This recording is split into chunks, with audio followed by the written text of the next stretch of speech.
Issu de la méthanisation, le digestat liquide contient environ 50 à 70% d'azote sous forme d'ammonium NH4+, directement assimilable par la céréale.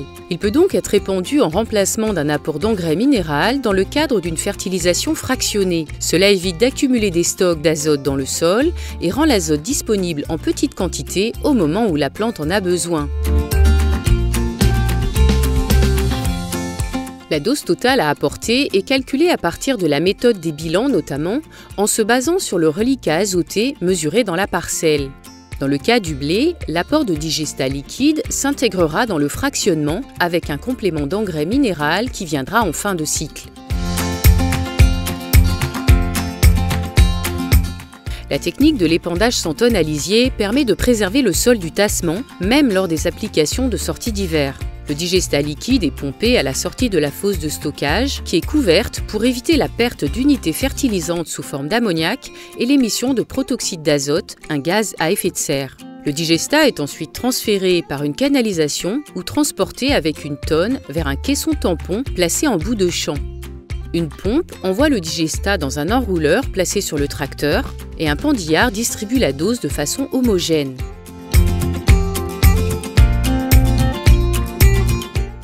L'épandage a surtout lieu entre début février et fin mars. Il s'agit d'être proche du besoin principal du blé à épi 1 cm, tout en prenant en compte la portance des sols et le calendrier local des épandages d'effluents organiques.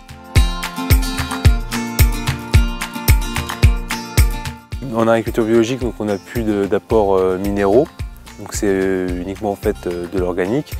Et l'intérêt du digestat, c'est qu'on a une partie en fait qui est assez rapidement assimilable au niveau des cultures, notamment au printemps, avec une partie ammoniacale qui est assez importante et une partie organique qui permet en fait d'apporter tout au long du cycle de l'azote. J'ai pondu le digestat depuis 2012. Mon voisin était un des pionniers dans la méthanisation dans ce secteur. Donc au début en fait des épandages, on était parti plutôt sur un épandage fin d'été avec des cuves avant la plantation d'une céréale ou une culture de printemps. Et progressivement, avec les matériels qui se sont développés, on est parti sur un épandage au printemps, sur végétation, avant labour ou sur labour. Et ça permet en fait d'apporter la bonne dose d'azote au bon moment et dans les meilleures conditions. Auparavant, avec un système d'épandage par cuve, on risquait en fait un lessivage pendant l'hiver.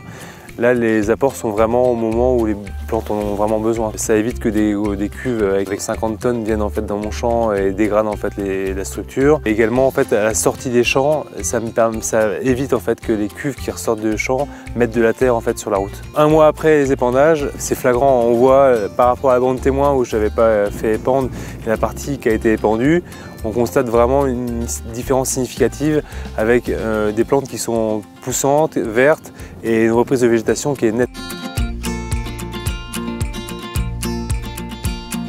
Le digestat liquide contient de 50 à 70% d'azote sous forme de NH4+, directement assimilable par la céréale.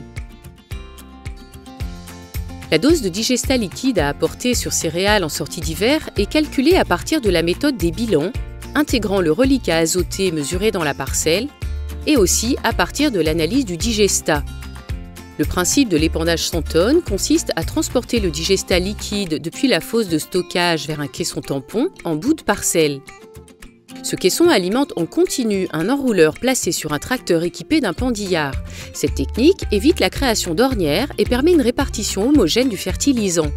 L'épandage de digestat liquide sans tonne a lieu de début février à fin mars selon la portance des sols et le calendrier local des autorisations d'épandage. Il peut remplacer le premier apport d'engrais minéral.